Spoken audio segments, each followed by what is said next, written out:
dia, boa tarde, boa noite para você que nos acompanha de casa, nos assiste, nos ouve. Hoje, mais um episódio do nosso canal Direito e Diálogo. Nós estamos aqui com ele, Dr. André. Bem-vindo, Dr. André. É um prazer ter o senhor aqui, Dr. André Nunes. Seja muito bem-vindo. Muito obrigada por sua presença aqui hoje. Por favor, se apresenta para o pessoal de casa. Boa tarde, gente. Muito obrigado pelo convite de estar aqui hoje. Eu sou André Nunes, como já dito, né? André Luiz Nunes Silveira. Sou capixaba aqui da terra, né? Nascido em Vitória. E fiz direito, né? Hoje estou na advocacia. Passei um tempo no Tribunal de Justiça, né? E hoje minha vibe é a advocacia. Então estamos aqui para falar sobre diversos assuntos em relação a essa pessoa que aqui se apresenta. Então vamos embora. Conta pra gente, doutor, como é que o senhor começou nessa carreira, assim, jurídica? Tem espelhos em casa que falou, aí, André, vambora. Então, é o tal negócio, né? Filho de promotor de justiça e juiz de direito, né? É difícil o fruto cair longe do pé, né? Verdade. Então, a gente, desde novo, acostumado com isso, né? Meu pai foi promotor durante 28 anos, mais ou menos isso. Aposentou, depois foi ser assessor no Tribunal de Justiça de um desembargador. E lá ele resolveu fazer concurso para a magistratura, passou e exerceu a magistratura por alguns anos. Não foi muito tempo, mas ficou acho que uns 12 anos na magistratura e também se aposentou lá, né? Então, o direito faz parte da minha vida desde que eu me entendo por gente, né? Eu cresci sabendo do que é certo, o que é errado, porque meu pai também sempre foi muito rigoroso com as coisas, né? Não poderia ser diferente. Porque promotor de justiça já viu como é que é, né? Fiscal da lei, ele tem que estar sempre ali na rédea antenado e rédea curta, né? Exatamente. Então, eu acho que isso vem de berço, né? Desde que a gente começou a entender das coisas, viu o direito. E eu tenho um passado até engraçado, porque lá no passado eu queria ter sido mecânico de automóveis. Tudo a ver com direito. Tudo a ver com direito. E eu tinha tanta paixão por carro, né? Meu sonho era dirigir. Então, quando eu fiz 18 anos que eu pude dirigir, nossa, aquilo para mim estava no céu, né? E por ter essa paixão por carro, eu falei, poxa, eu vou fazer algo relacionado a isso. E fiz curso no Senai de mecânico de automóveis, me formei no Senai e trabalhei alguns anos na mecânica de automóveis. Só que aquilo não estava engrenando, né? Aí eu pensei, falei, não, eu vou fazer um curso superior e acho que vou seguir a carreira jurídica. E aí vim parar aqui, hoje estamos aqui advogado. Qual área, doutor, hoje de atuação? Eu sou uma pessoa bem eclética, né? Então eu faço atuação hoje mais no cível, né? Mas por eu ter trabalhado no tribunal assessorando um desembargador por acho que 8 anos no criminal, nos últimos 8 anos que eu estive no Tribunal de Justiça, fui atuando no criminal. Então quando eu deixei o tribunal, eu mergulhei no criminal, né? Mas o criminal aos poucos foi saindo da minha vida profissional e o cível foi entrando, né? Eu sempre gostei muito do cível, né? O cível sempre foi a minha paixão. Então eu comecei a estudar, ou melhor, reestudar o direito civil, porque fiquei muito tempo mexendo ali com o criminal, algumas coisas administrativas que a gente fazia lá como assessor desembargador. E hoje praticamente eu quase não tenho nada de criminal. Hoje eu estou quase que 100%. Se aposentando. Não, ainda não. Estou quase 100% no campo cível, né? Mas assim, tem uma outra coisinha no criminal, né? Que a gente não perdeu a mãe ainda, né? O coração continua batendo pro criminal. Bate muito pouco, eu gosto mesmo do cível. O criminal é muito bom do lado de lá, né? Essa parte aqui na advocacia, eu vi um criminal mais dificultoso, né? Esse ambiente de delegacia, você lidar com o delegado e tal. Encontrei alguns delegados que me causaram assim, um pouco de... não vou dizer raiva não, mas assim, de constrangimento. Você às vezes querer um negócio, o camarada ficar amarrando ali para não... não vou te passar o processo todo, um pedaço, e depois você descobre que tem mais coisa. Então assim, o cotidiano do advogado no criminal é diferente do cotidiano de quem mexe com criminal dentro do tribunal, né? É muito diferente. Ali o processo chega pronto, feito, você tem que analisar o que está sendo pedido ali. Mas você na advocacia você tem que ir atrás, você tem que buscar o cliente, você tem que ir em delegacia, você tem que ir em presídio e por aí vai. Essa é uma vibe que não era muito a minha praia, né? Uhum. Então hoje o criminal, assim, eu deixei ele também um pouco de lado e automaticamente as coisas foram aparecendo no cível, né? E eu, como sempre gostei do cível, acabei indo migrando, hoje praticamente eu atuo só no cível. Que maravilha. Doutor André, com quase 3 décadas de carreira jurídica e formação pela UVV de 1997, o senhor transitou do serviço público para a advocacia privada. Quais foram os marcos que definiram essa trajetória e como essa experiência híbrida diferencia sua atuação como profissional? Então, acho que o grande diferencial que eu carrego comigo é de você já estar de um lado conhecer mais ou menos os bastidores no Poder Judiciário, e aqui você tem uma visão um pouco de dentro do poder, né? Então você sabe mais ou menos os meandros da coisa, né? Hoje eu digo que isso já não tem talvez tamanha relevância, porque hoje o processo é digital, né? Então o digital ele dá aquela frieza do processo. Você não tem mais o contato com o servidor, você não tem mais o contato com o magistrado. Desde que o processo digital assim, se tornou uma realidade, eu pouco tenho vindo a tribunal, né? Hoje, para colocar o terno para vir despachar, fazer alguma coisa, assim, é uma vez ou outra. É muito difícil, na minha atuação é muito difícil, né? Naquele cotidiano de tribunal. Eu sei que tem muita gente que, muitas liminares, muita coisa, vai lá sempre despachar. Mas no meu caso não é tão assim, não é esse volumoso, né? A advocacia é mais simples, menor. Então, assim, eu não tenho esse cotidiano hoje. Mas aquele direito lá do passado, que o advogado praticamente batia de porta em porta, todo dia ali nos corredores de fórum, corredor de tribunal, eu acho que o processo digital mudou um pouco. Então, eu não tive esse perfil tanto de ficar naquela correria do dia a dia de corredor de fórum de tribunal, né? Então, desde que eu comecei a atuar, porque eu saí do tribunal em 2011, e só para ter ideia, eu não tinha nem OAB quando eu saí, né? Porque quando eu formei, eu estava no tribunal, não pensava que eu ia sair, né? Então nem fiz prova da OAB. E aí, quando eu resolvi sair, fui fazer a prova da OAB, passei para começar a advogar. Então, assim, meio que eu caí de paraquedas na advocacia, né? Que não era realmente plano meu. Meu plano era outro, acabou não concretizando, né? E aí, por algumas divergências que houveram dentro do tribunal, eu falei, vou sair, vou advogar, vou tocar minha vida por mim mesmo, né? E foi isso que aconteceu. Então, eu vim parar na advocacia dessa forma. Fiquei no serviço público de 1992 a 2011. Aí, em 2011, saí, fiz a prova da OAB, né? Eu lembro até um fato curioso, na ocasião, o presidente da nossa ordem é o Dr. Homero Mafra, né? E eu encontrei com ele na solenidade no tribunal, né? E aí, encontrei com ele, perguntei ele assim, Dr. Homero, assina minha carteira para eu poder trabalhar. Aí ele fez uma cara de assustado, né? Falei assim, o que você largou isso aqui? Você? Eu falei, não sei se eu larguei, se eu fui meio largado, então assim, estou saindo fora, eu vou advogar. Ele, não, vai sair. Então, até me entregou pessoalmente na ordem, né? Foi muito legal, muito bacana da parte dele, eu já conheci ele há alguns anos, né? Então, foi muito legal. Então, minha trajetória começou lá no Judiciário, né? Em 92, eu vim me formar em 97, e aí, em 2011, eu deixei o tribunal e agora estou do lado de cá, do balcão. Do outro lado. Sofrendo as agruras da advocacia. Doutor, 18 anos no Judiciário Capixaba, encerrando como assessor do desembargador Fel Rosa, seguidos pela advocacia e assessoria parlamentar ao deputado Danilo Baense. Como essa visão panorâmica dos poderes impacta na sua trajetória da advocacia? Essa questão do deputado é mais recente, né? Foi 2019 que o deputado foi eleito, e me convidou para dar uma assessoria jurídica para ele lá, né? Realmente trabalhar no Legislativo é algo totalmente diverso na minha vida, da minha carreira, porque eu nunca tive contato sequer com qualquer área parlamentar. Nunca estive em Câmara, nunca estive com prefeito, nada. Eu sempre fiquei no Judiciário e era ali, né? E a visão do Judiciário é uma muito diversa do Legislativo. O Legislativo, ele é povo, ele é cidadão, né? A Assembleia, inclusive, tem lá o slogan que é a casa do cidadão. Então, lá, o acesso da população é, assim, tremendo.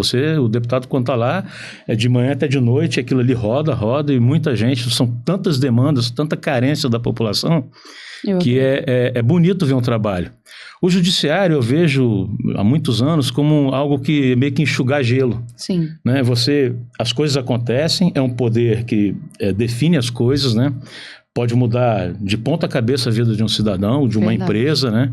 É um poder muito forte. Mas muitas vezes você parece que não consegue materializar o resultado disso. Sim. Né? Já lá no Legislativo, não. A pessoa vem ali, uma ligação, lá não tem esse negócio de você poder ligar para pedir alguma coisa a alguém. No tribunal, ninguém vai ligar para ninguém para pedir nada.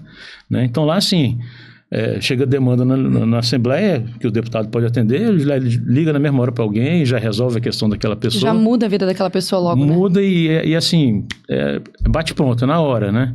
Agora, o tribunal não, né? Tribunal, a pessoa às vezes vai lá, conversa, você ouve e sabe que você não vai tocar aquilo adiante, que ninguém vai tocar aquilo adiante, né? Infelizmente, essa é a realidade. E, obviamente, que a população não sabe que o tribunal, o juiz ou o desembargador está atrelado ao processo. Ele não vai sair pedindo nada de boca para ninguém, porque ele tem que ter isenção, ele não pode se aproximar de parte alguma, né? Ele tem que trabalhar isento.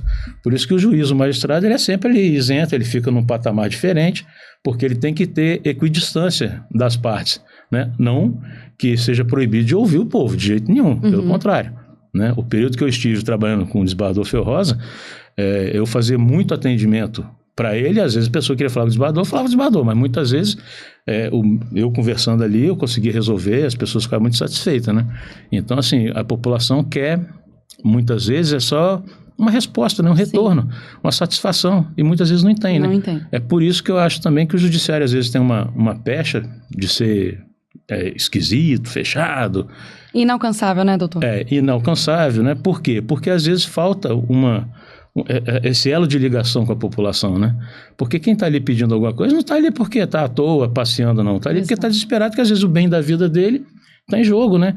Então não custa nada um acalento, né? Uma explicação para que a pessoa saia satisfeita e vai fazer uma imagem desse tribunal diferente do que aquele que escorraça. Isso aqui não tem jeito. Então, assim, eu acho que esse atendimento na Assembleia é muito forte. Lá todo mundo chega, todo mundo é atendido, o deputado atende todo mundo, pelo menos o que eu dou assessoria, né? Já no tribunal você vê um negócio mais diferente, as pessoas parecem que não tem nem prazer algum de atender, né? Parece, estou dizendo que não. Eu não posso dizer de onde eu trabalhei, porque lá se atendia todo mundo, né? O desembargador com quem eu trabalhei nunca relegou nada.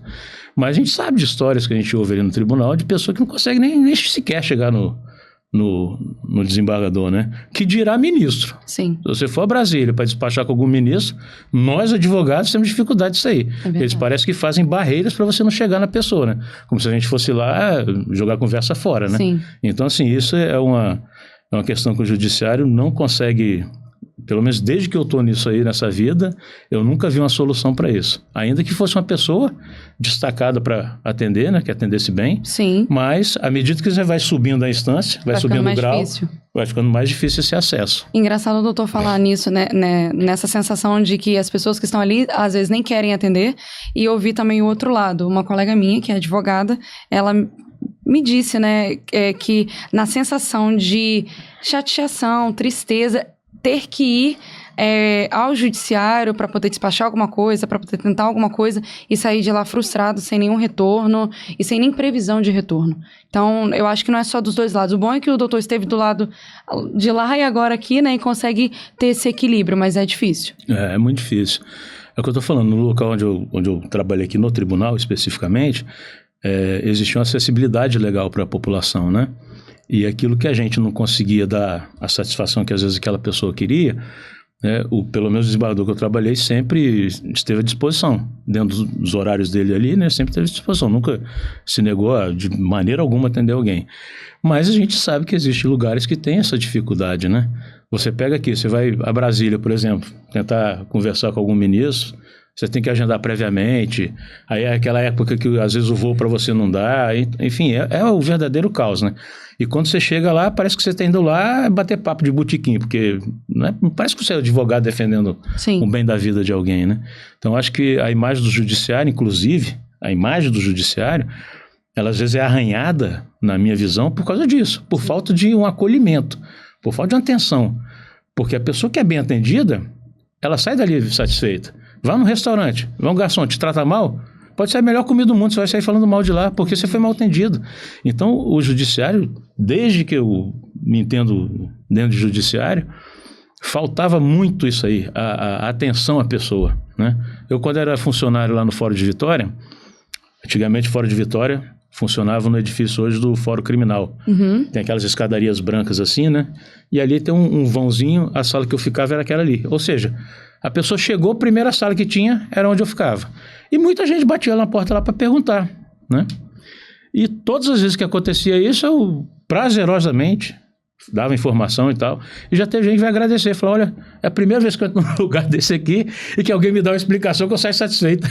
Tá vendo? É triste isso, né? Triste. É triste você ter uma visão dessa. Mas a minha formação familiar, a educação que eu recebi era isso, né? De você sempre atender as pessoas, como meu pai sempre fez a vida dele profissional. E como até citei, o Dr. Homero Mafra foi um dos que, quando soube que eu era filho de meu pai, veio me elogiar pelo atendimento, o carinho que ele tinha com as pessoas, com as partes. Então, acho que é isso que o judiciário tem que mirar para ter uma visão melhor da população sobre essa questão. Doutor, aproveitando esse gancho da evolução do judiciário, todo o percurso que o doutor teve no judiciário e agora atuando do outro lado, o que o doutor tem a dizer sobre essa unificação das varas? Né? Principalmente, a minha pergunta é até mais para os jovens advogados que estão chegando, o que eles vão encarar, o que eles podem fazer, como se reinventar? Eu acho que essa unificação decorre de um processo de virtualização do processo, né?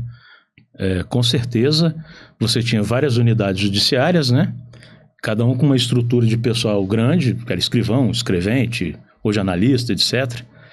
E aí você tinha uma estrutura grande, aquelas pilhas de processo. Os novos advogados não fazem ideia do que é isso, né? Existia um processo, por exemplo, não era da Vale do Rio Doce, era de uma empresa ali de Cariacica, eu não me lembro o nome dela, que mexia com ferro e aço também. Esse processo, essa sala que a gente está aqui, não caberia ele. Ele tinha acho que 400 volumes, era um troço absurdo. Uau. Então, assim, as pessoas hoje não fazem ideia do que era esse judiciário lá atrás. O camarada com um carrinho de supermercado carregando aquela pilha de processo para levar para uma vara ali, distribuição e tal, coisa e tal. Então, hoje, para mim, essa nova perspectiva, a virtualização do processo, eu acho que ajuda muito sob alguns aspectos, né? Esse, por exemplo, é fenomenal. Essas unidades judiciárias hoje, para mim, permitem um menor número de servidor, porque os movimentos processuais, para mim, são menores, não é que negócio de processo abre, carimba, procure, vai atender, tem que ficar procurando folha. Então, assim, eu acho que facilita, deveria dar agilidade, infelizmente não é isso que a gente tem visto, né? Mas é algo que, assim, há muitos anos eu tinha convicção de que chegaria nesse ponto, e acho que ainda vai evoluir mais com algumas ferramentas de inteligência que estão tentando implementar, né? Para ser implementada. Eu acho que é tudo evolução, né? Os jovens advogados não vão saber o que é uma pilha de processo. Ou um caso que você vai pegar que tenha 50, 60 volumes, né? Então, eles não vão saber o que é isso. Existia até as lojas especializadas vendiam muito carrinho. Uns carrinhos de carregar processo. Eu mesmo tenho um guardado no escritório que já não uso mais. Não, a gente tem que fazer foto disso. O carrinho de carregar processo, né? Parece que esse carrinho do pessoal da feira, os feirantes, né? Gente. Mas é um carrinho porque às vezes um processo desse também, como é que você vai carregar um negócio desse? Precisa então, assim, registrar isso. Eu já usei várias vezes o carrinho de carregar processo, porque era aquele bolo de papel, né? Uhum. E aí a gente já gostava de ter as coisas digitalizadas, guardado no seu computador, no seu notebook. O que eu fazia? Comprei um scanner muito bom, rápido. Até comprei o mesmo modelo que o tribunal comprou aqui, porque era um aparelho muito bom. Então, todo o processo que eu fazia a carga, que eu tivesse que analisar ou fazer qualquer coisa, eu já digitalizava todo no meu escritório. Porque isso que me facilita. Sim. Amanhã eu preciso falar de alguma coisa, não preciso lá pegar para ficar revirando página. Olha ali, existem ferramentas de busca que te facilita localizar um determinado documento, né? Então, assim, eu acho que a evolução é isso aí. Os novos advogados hoje não vão saber o que é pilha de papel. E vão ter que processo de 200 volumes, né? Não, mas hoje eles vão se virar melhor do que a gente, que é mais antigo. Porque a gente, com a tecnologia, tem mais dificuldade, né? Os novos não. Pega, já resolve rapidinho. Já nasce já mexendo, já sabendo. As crianças, você vê as crianças, já tá tudo 2, 3 aninhos, já tô ali. Então, assim, a evolução caminha para isso mesmo. O apelido agora mais leve. O apelido Andrezinho. Reflete uma característica sua, a proximidade humana. Na advocacia contemporânea, essa acessibilidade é um diferencial competitivo ou pode comprometer a autoridade profissional? Não, eu não acredito que comprometa nada, não. Não? Não. Apesar de Andrezinho ser no diminutivo, né? A pessoa olha essa figura aqui e não vai imaginar nunca algo diminutivo, Mas né? é engraçado que todo mundo... Andrezinho. Ah, o Andrezinho? Isso, é o doutor André. Mas vou te contar de onde surgiu isso. Por favor. Hoje o atual desembargador Robson Luiz Albanês, meu amigo e meu padrinho de casamento, eu conheci ele lá em 1994, que eu trabalhava no Fórum de Vitória, na diretoria do Fórum. E a diretoria do Fórum é a parte administrativa do Fórum. Então, eu trabalhava nisso aí. Uhum. E ele chegou para ser o diretor do Fórum, quando o pai do desembargador Pedro assumiu a presidência do tribunal. ele escolheu o desembargador Robson Albanês, na época juiz Robson Albanês, para ser o diretor do fórum. Eu já estava lá no fórum, né? E do jeito que eu estava, eu permaneci e tal. E ele começou a me chamar de Andrezinho. Aí pegou. Então esse Andrezinho surgiu da época do Fórum de Vitória, o Dr. Robson Albanês, hoje desembargador aqui no tribunal. E perpetuou agora, já era. Quase que eu já assino Andrezinho. Daqui a pouco, sem querer, me dá que eu assinei Andrezinho aqui. Aí tudo hoje é Andrezinho, né?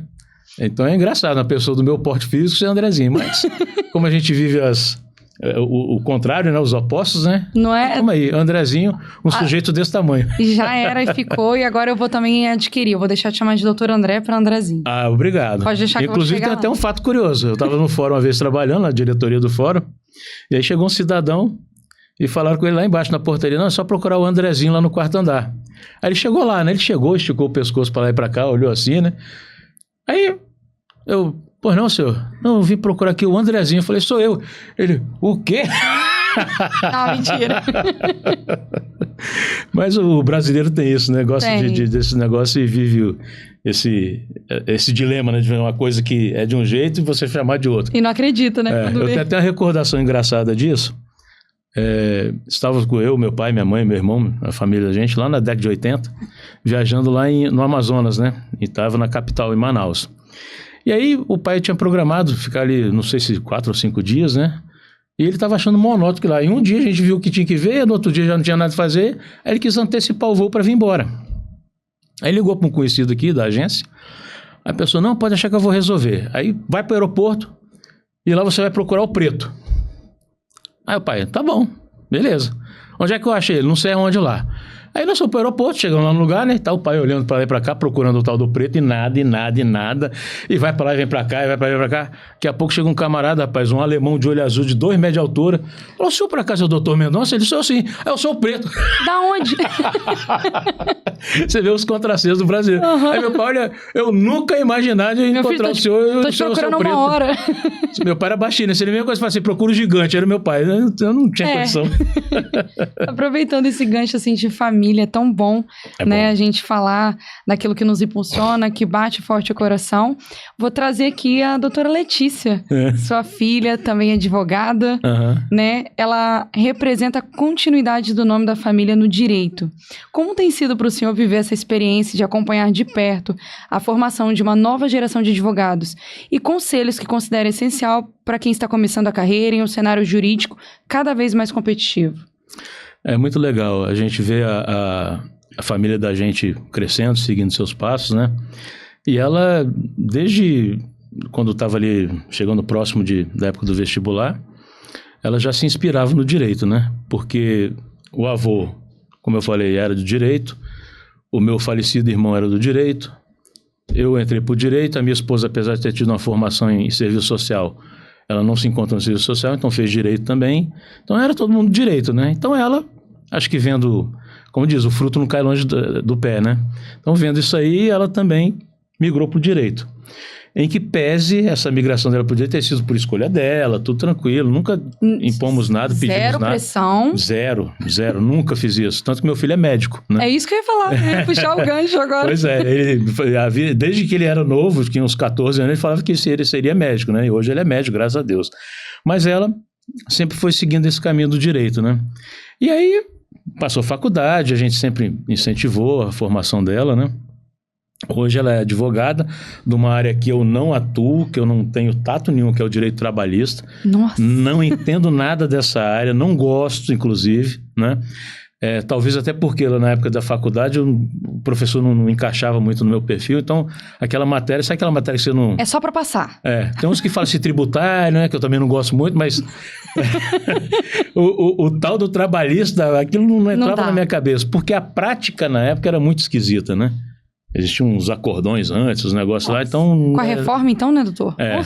Eu não vou nem dizer da reforma, porque eu não faço ideia, porque eu não entendo nada de trabalhista, né? Então, assim, nunca tive. Mas minha filha, por acaso, se enveredou por direito de trabalho. Então, ela adora trabalhista, mexe praticamente só com trabalhista. Ela é contratada num escritório aqui de Vitória só para atuar no trabalhista. Então, desde que ela formou, ela gostou do trabalhista, estudou isso aí. E desde que ela começou a trabalhar na advocacia, ela sempre foi especificamente na área trabalhista. Coisa que eu Desculpem os apaixonados pelo dia de trabalho, mas eu detesto. Tá certo. Doutor José Nunes de Mendonça construiu uma carreira ascendente e única no direito capixaba, do Ministério Público à magistratura, passando pelo Executivo Estadual. Que princípios dessa formação ainda orientam suas decisões profissionais? O maior legado que meu pai deixou foi o legado da lisura, honestidade e ser um cidadão reto. Ele sempre foi uma pessoa reta, nunca teve meio termo, 9 horas, nunca existiu isso. Sempre foi um cidadão muito justo, porém reto. Se tiver que ser, vai ser. Se não for, não vai. É aquele ditado, jargão popular, né? Pau que bate em Chico, bate em Francisco. Então ele sempre foi reto. Ele nunca teve isso. Tanto quando, no início da carreira, lá em Una, como advogado, fiz uma faculdade muito difícil, porque muita dificuldade financeira, ele era muito simples, uma pessoa muito humilde mesmo, e ele foi para dar aula em Una. Ele foi seminarista, né? Ele fez seminário em Manhumirim, e quando ele saiu do seminário, ele não tinha, assim, uma ideia do que faria. Ele escreveu uma carta para um dos padres que dava aula para ele, e o padre falou, não, vem para cá, Mendonça, para Iuna, se eu vou botar você para dar aula aqui no Colégio Municipal. E ali, ele dando aula nesse Colégio Municipal, começou a fazer direito primeiramente lá em Juiz de Fora, né? E depois veio para a UFES. Naquela época, ele falou que não se exigia aquela frequência assídua, né? Você tinha que ir uma vez ou outra, né? Porque se ele tivesse que ter tido isso, ele nunca se formaria, porque não tinha condições. Então ele vinha uma vez ou outra fazer uma prova, assistir uma aula, e assim o curso de direito dele foi. E depois de formado, ele muito preocupado com manter a família, etc., ele ficou muito na dúvida da advocacia ser um barco que vai de altos e baixos, né? Uma hora você está no topo da onda, outra hora você está lá embaixo descendo a onda. Então, para ele, muita dificuldade que ele carregou na vida, isso aí para ele era muito difícil. E aí ele decidiu estudar para fazer prova no Ministério Público, passou, exerceu a carreira no Ministério Público durante longos anos, e depois aposentou. Depois de aposentado, veio ser assessor no desembargador do tribunal, ficou ali mais ou menos uns 6 anos, e aí por influência de um colega dele, egresso do Ministério Público, tinha passado no concurso de juiz, insistiu para que ele fizesse a prova do concurso de juiz. Ele fez essa prova e passou também. Salvo engano, foi lá em 1990 que ele entrou na magistratura. Ficou muito pouco tempo, ficou 8 anos só. Em 98 ele aposentou, porque naquela você contava tempos de serviço, como de professor, contava em dobro, etc. Então ele conseguiu algo raríssimo e que não existe mais, que é a dupla aposentação. Ele era aposentado tanto no Ministério Público como na magistratura. Até o ano que ele morreu, em 2022, vivo só tinha ele e mais o desembargador Antônio Sampaio Pérez no Rio de Janeiro, e acho que um terceiro vivo ainda, que era, não sei se era o Arlindo Sasso, mas que já faleceu. Então assim, aqui no estado praticamente só tinham 6 nessa condição, e quando ele morreu só tinha acho que ele, o Sasso e o Sampaio Pérez lá no Rio de Janeiro, que exerceu a magistratura aqui, depois passou no concurso, depois de aposentado, que exerceu a magistratura lá e foi desembargador no Rio de Janeiro.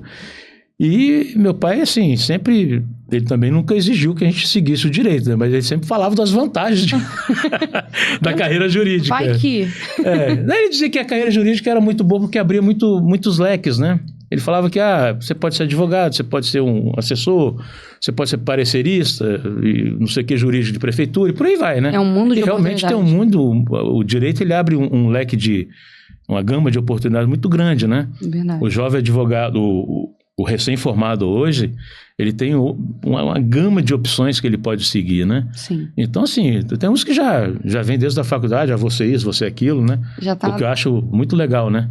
Eu também achava que eu ia ser isso ou aquilo, mas acabei que não cheguei lá. E aí a advocacia, foi o quê? 2011, né? Eu saí do tribunal, depois de 18 anos no tribunal, falei, vou advogar. E estou aqui, graças a Deus, até hoje. Poxa... Eu fico até sem fôlego. Não por isso. Poxa, não, é que é muito bonito de ver. É bonito ver o carinho com que o senhor fala do seu pai, né? O legado que ele deixou. É mesmo isso. O meu pai realmente foi um ser humano formidável sobre todos os aspectos. E não só pra gente da família dele, né? Ele realmente era uma pessoa que, onde chegava, todo mundo sempre muito agradecido pelas coisas que ele pôde ajudar em vida aqueles que precisavam, né? Então, até no dia quando ele faleceu, o que veio de gente no velório dele me abraçar e agradecer pelo que meu pai algum dia fez alguma coisa por ele, né? Inclusive tias minhas, por aí vai. Então, assim, essa formação que a gente teve, né? Eu e meu irmão, que infelizmente faleceu já há algum tempo, antes do meu pai, essa formação é muito forte, né? Ele sempre trouxe princípios, honestidade, lutou com unhas e dentes, né? Quando ele saiu de manhã o mirim, saiu com a mão na frente e atrás, dinheiro para comer um pão, nem sequer para chegar em Una não tinha como ir. A pessoa que levou, chegou lá, foi receber do padre onde ia arrumar um emprego para ele. Então, assim, esse legado que ele deixa de luta, de honestidade, ser a pessoa direita e conquista, né? Porque ele saiu do nada e foi tanta coisa, né? Inclusive, secretário de Estado, subchefe de Casa Civil, por aí vai. É um currículo extenso, invejável dele. Manter Dr. José Nunes como sócio fundador do escritório é uma homenagem tocante. Como tem sido preservar e dar continuidade ao legado deixado por ele na advocacia capixaba? Eu não poderia deixar de quando eu vim advogar, de nomear o escritório com o nome dele, né? Eu acho tão forte esse nome dele, Nunes de Mendonça, que outro dia eu estava até pensando, tinha vontade de mudar meu nome. André Luiz Nunes Silveira, eu queria botar André Luiz Nunes de Mendonça. Porque muita gente, inclusive, me chama de Mendonça, porque acha que o meu nome tem Mendonça, mas não tem. Não tem. Por causa de meu pai, né? Mas é muito bom, é muito gratificante, é uma singela homenagem, né? Colocar lá o nome dele. E eu até esperava que ele pudesse ter atuado comigo um pouquinho, né? Mas ele já estava cansado e falou, quero saber disso mais não. Isso aí é muito trabalhoso. Vou deixar para você agora. Exatamente. Mas aí ele trouxe esse presente aí, que é a doutora Letícia, que o senhor está conseguindo acompanhar de pertinho o crescimento, o desenvolvimento e todas as conquistas dela, né? Como advogada e do filhão também, né? Na área médica. Conta um pouquinho pra gente. Só ele agora na área médica, no meio desse monte de advogado. Pois é, rapaz, eu acho que tem alguém na família que nasce mais inteligente que outros, né? Ele realmente é um menino muito inteligente, que seguiu a carreira da medicina, né? Não, mas eu não sei, eu acho que a influência que a gente exerce sobre os filhos, né? Porque eu sei que tem gente que fica ali massacrando, não, você tem que ser isso, tem que ser aquilo, né? E eu não tive esse perfil na minha vida, tanto que eu falei, antes de vir para o direito, eu era mecânico de automóveis, né? Eu adorava ser mecânico de automóveis, como eu amo, tenho paixão por carro desde muito novo. Então, assim, eu, quando fui para mexer com mecânica, né? Eu falei assim, vou ser mecânico, vou ter um estabelecimento, coisa e tal. Mas depois ficou ali um período meio estranho, não degringolou, eu falei, não, eu vou seguir o direito mesmo. Então, assim, a minha filha, ela também, quando resolveu fazer direito, só que ela viu os exemplos, né? E aí entrou e quis seguir o trabalhista. Curiosamente, porque eu não mexo com isso. Já o meu filho, não. Meu negócio é eu quero ser médico, não sei de onde que ele tirou isso também, né? Quero costurar o povo? Não, acho que ele não vai ser costurador de gente, não. Achei que estava nascendo mais um cirurgião plástico aí, doutor André. Não, a mãe dele gostaria muito que ele fosse. Poxa vida. Mas ele quer ser anestesista.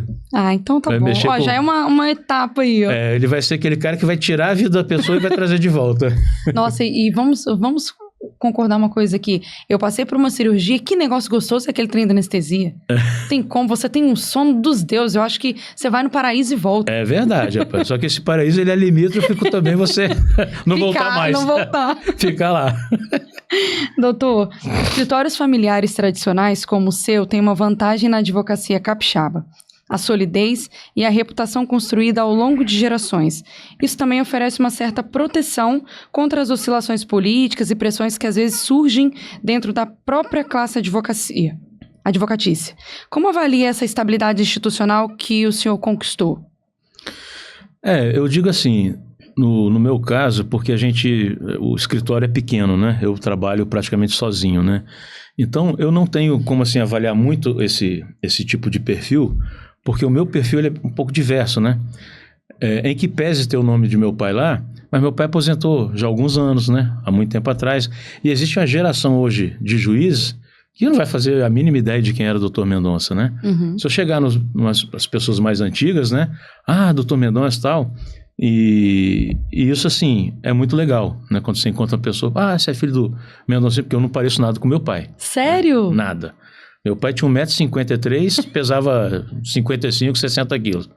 Eu tenho 1,75 m, peso 170 quilos. Então não tem nada a ver com meu pai. Parece mais com a dona Diná? Eu puxei a família dela, o Silveira, que é o pessoal mais cheinho.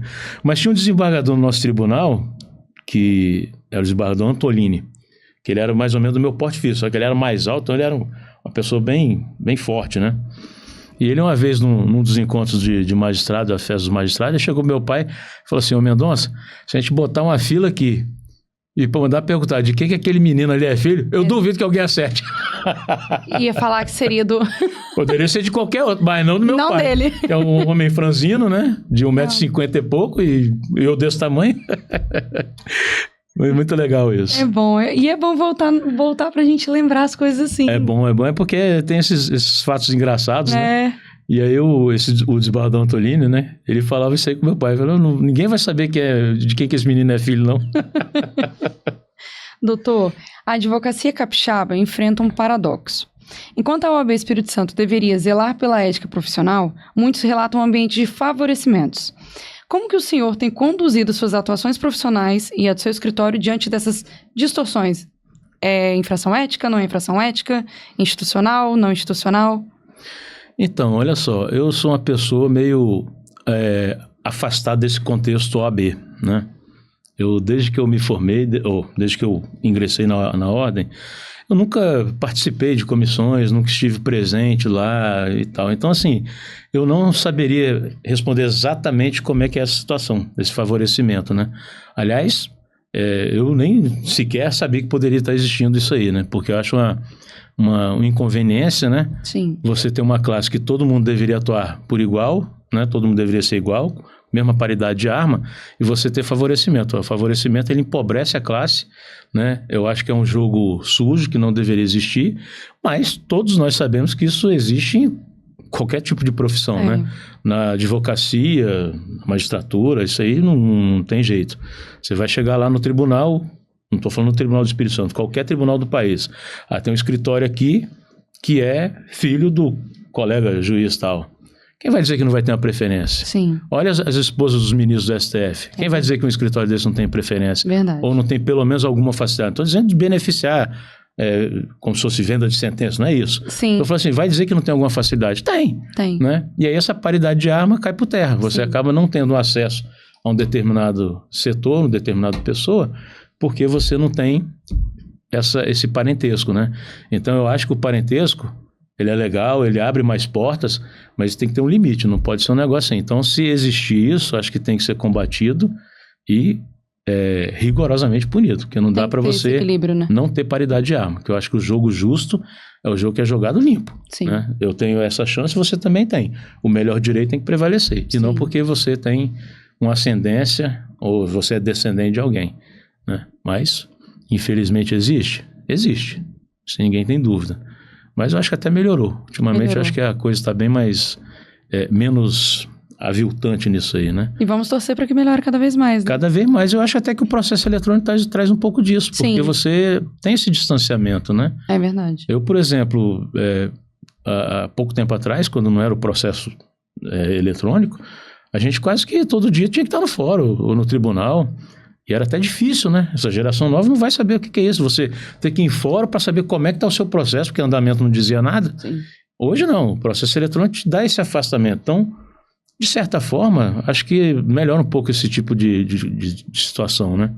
Mas que existe essas questões, a gente não tem dúvida, né? Como tudo, né? Tudo na vida tem isso, né? Agora eu vou aproveitar e vou fazer uma pergunta. Ela é tranquila, ela não é cabeluda, não.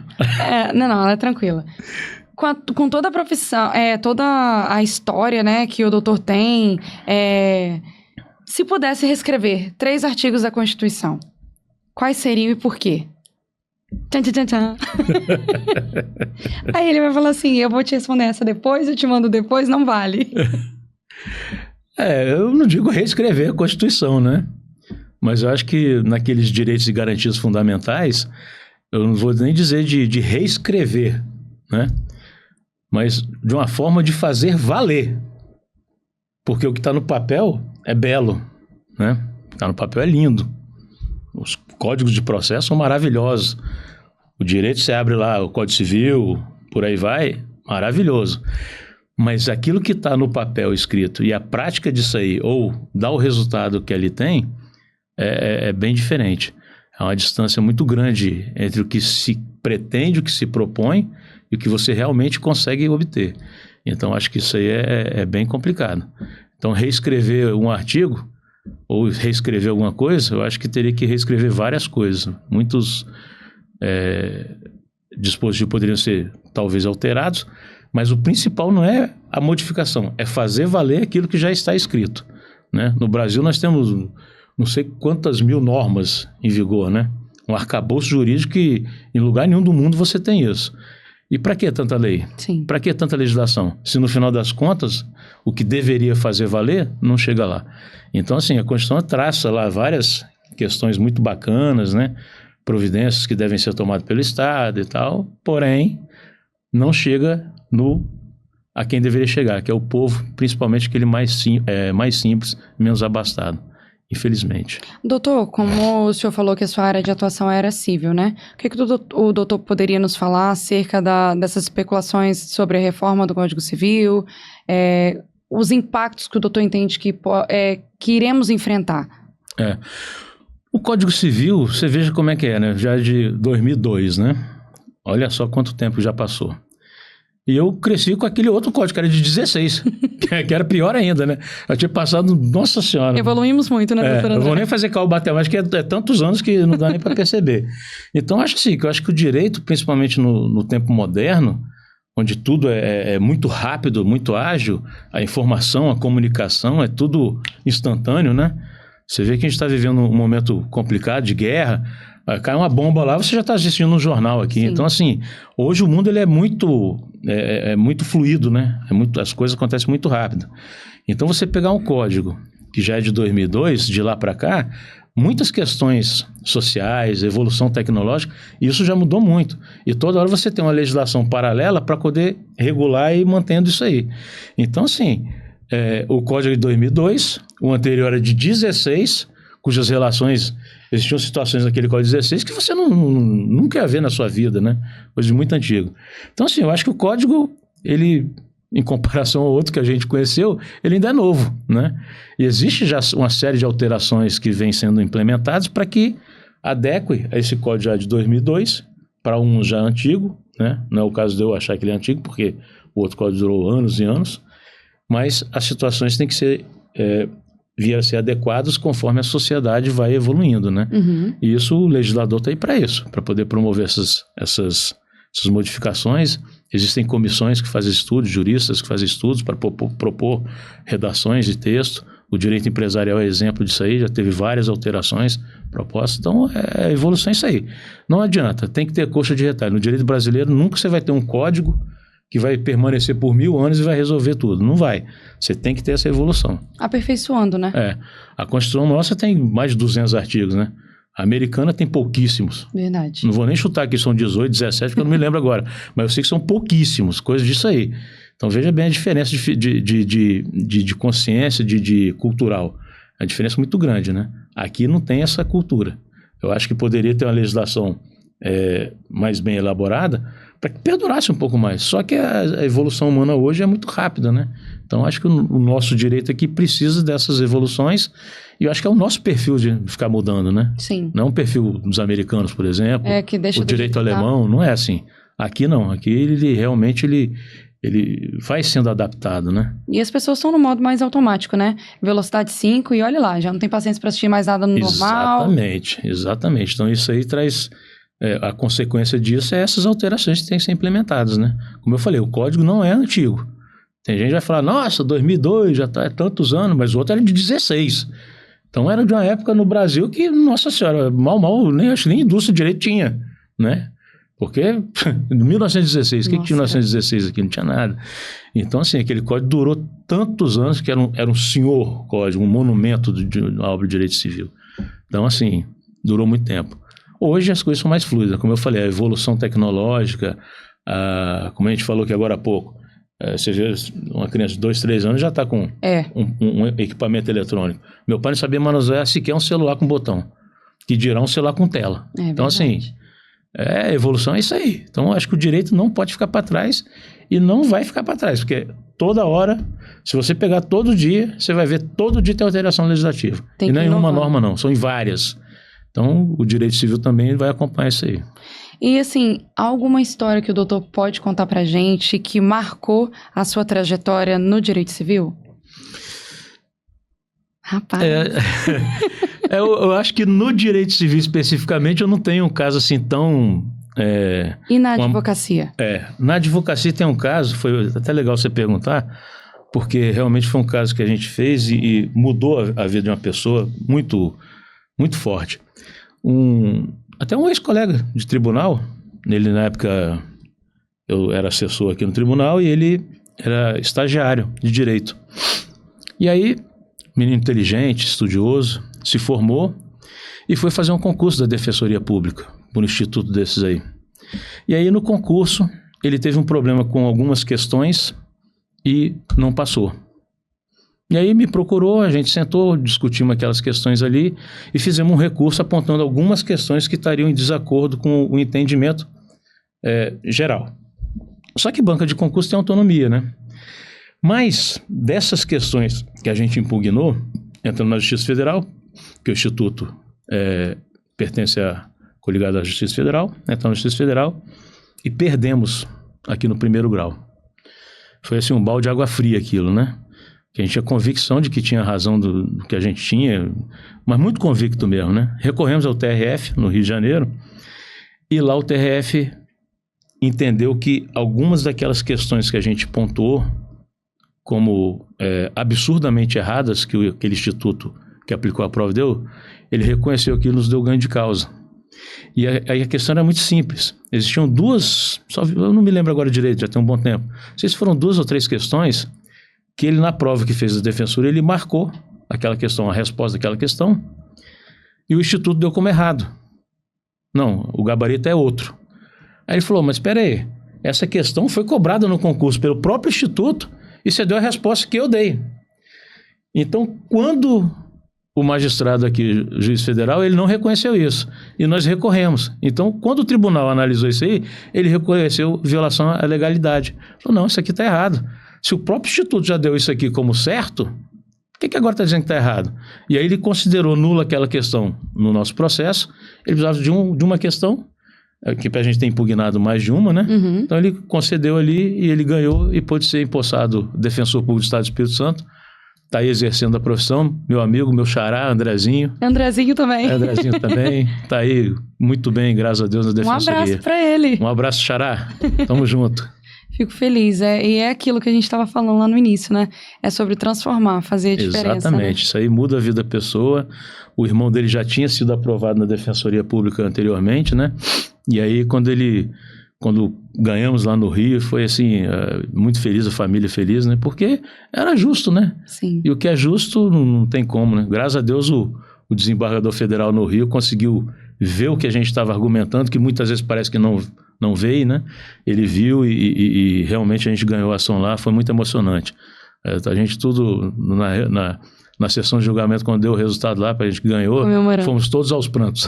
Eu imagino, é uma sensação única. Foi muito legal, porque a gente não só tinha sido colega de trabalho, mas a gente era amigo, né? Então assim, tinha uma amizade, estava sempre junto. E então, independente, assim, foi muito bom. Né? O senhor fez a diferença na vida de uma pessoa. Sim, com certeza. Hoje ele está aí, fluido, a vida dele tranquila, sossegada, efetivado, num cargo bom, que já foi muito ruim no passado, mas a defensoria se estruturou, hoje ela é autônoma, então assim, tá bem demais, tá feliz da vida, graças a Deus. Eu fico feliz, meus parabéns, doutor André. Obrigado. Agora eu vou entrar num bate-bola. Diferente, sem rodeio, e eu quero respostas honestas. Pois não. Então eu vou falar uma coisa, e aí o que vier na cabeça você responde. Ai. Andrezinho ou doutor André? Andrezinho. Judiciário ou advocacia? É difícil, judiciário. Seu maior erro profissional? Não ter passado no concurso que eu gostaria de ter passado. O que herdou do pai?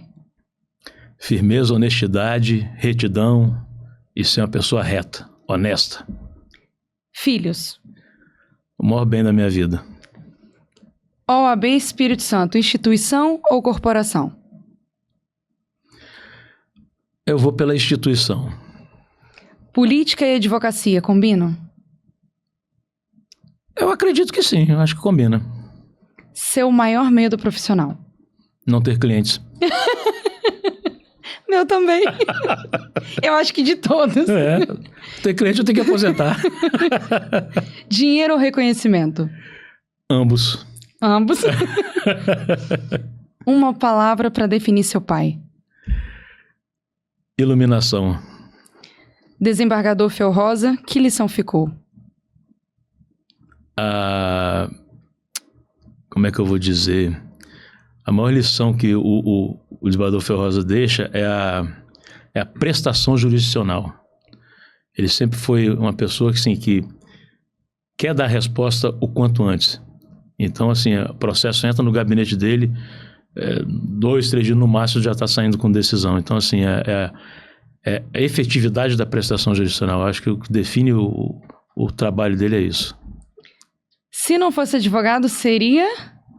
Mecânico de automóveis. Agora complete para mim. A advocacia precisa de?